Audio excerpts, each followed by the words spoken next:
Hello दोस्तों, मेरा नाम है रिया और आज की कहानी ना मैं सुनाऊंगी। क्या आपने कभी किसी से प्यार किया है?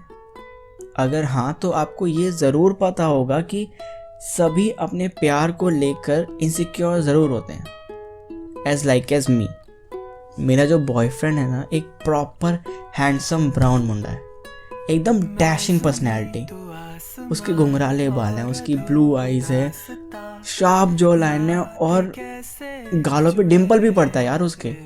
मतलब एक परफेक्ट लौंडा है वो। कोई भी लड़की उसे देखकर ना उस पे लट्टू हो जाती है, इतना हैंडसम है वो। हाँ, मैं एक पॉजेसिव गर्लफ्रेंड हूँ बिकॉज मुझे सिद्धांत पॉजेसिव बनाता है। एक तो वो इतना स्मार्ट है, उसके 14 मिलियन फॉलोअर्स हैं जिसमें से 80% ना सिर्फ लड़कियां ही हैं, और ऊपर से ज़ारा और अलीना जैसी बड़ी बड़ी सेलेब्स का भी उस पे क्रश है। मैं क्या करूं? मैं क्यों पॉजेसिव ना हूं? और ऊपर से अभी अभी ये लॉन्ग डिस्टेंस का तड़का।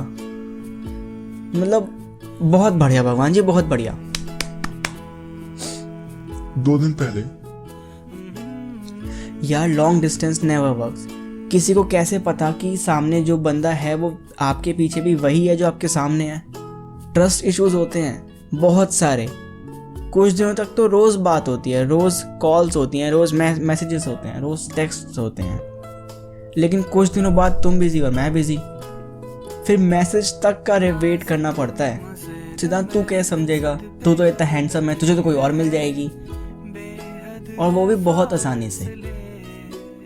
Come with me. कहाँ? अरे कम ना प्लीज।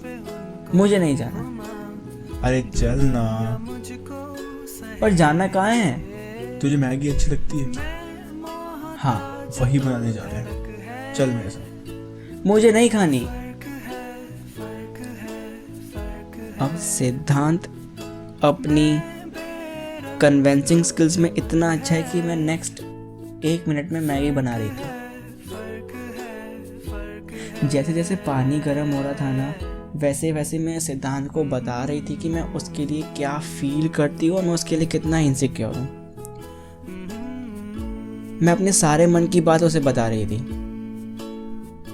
जब पानी में मैगी मसाला डालने की बारी आई तो उसने मुझे पीछे से हग किया और सेड, हमारा रिलेशन ना 2 साल का है।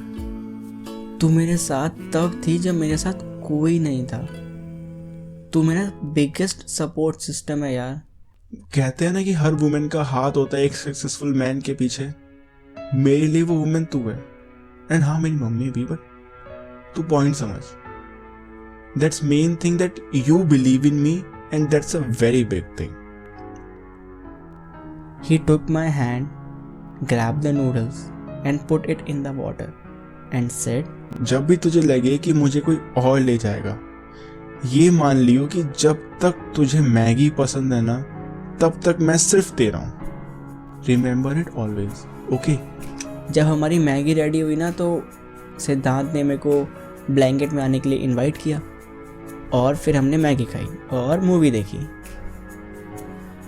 At the end, he kissed me on my forehead and said, I love you and I see my wifey in you. उस समय तो मेरे को बहुत अच्छा लगा था। लेकिन आज फिर वही सब हो रहा है। मुझे फिर वही इनसिक्योरिटी फील हो रही है सिद्धांत को लेकर, और उसकी जो न्यू फ्रेंड है ना, ईशा खन्ना, उसको लेकर। मैंने सिद्धांत से बात करने की कोशिश करी ऑनलाइन, लेकिन वो ऑनलाइन नहीं था। मेरा बहुत बहुत मूड ऑफ था। मुझे उसकी इतनी याद आ रही थी कि मैं क्या बताऊँ यार। और वो फ्री भी नहीं था। उसकी कोई ब्रांड कुछ तो था, वो शूट में बिजी था। और वही हो रहा था जो लॉन्ग डिस्टेंस में होता है। ये वही लॉन्ग डिस्टेंस की सबसे बड़ी प्रॉब्लम है, टाइम ना दे पाना, टाइम मैनेज ना कर पाना। उसकी जो रीसेंट इंस्टा पोस्ट थी, उसने मुझे और भी ज़्यादा इनसिक्योरिटी के सर्कल में खड़ा कर दिया था। जब मैंने उससे बात करी तो उसने सबसे पहले मुझे संभाला और मुझे चुप करवाया, क्योंकि मैं रो रही थी, मुझे इतनी याद आ रही थी उसकी। और बोला, तू बस कल तक का वेट कर, मैं एक इम्पोर्टेंट काम कर रहा हूँ, अभी बिजी हूँ। और उसने कॉल काट दी। अब मुझे इतना रोना आया कि मैं क्या बताऊँ। मैं कितना कुछ सोच रही थी कि अब शायद ब्रेकअप हो जाएगा, अब वो मुझसे बात नहीं करेगा, अब मेरा क्या होगा, ब्ला। मैं बहुत कुछ सोच रही थी और सोचते सोचते मैं रो भी रही थी और थक के मैं सो गई। नेक्स्ट डे जब मेरी नींद खुली by the ringing of doorbell, तो मैंने देखा बाहर सिद्धांत खड़ा है और he said, let's make Maggi.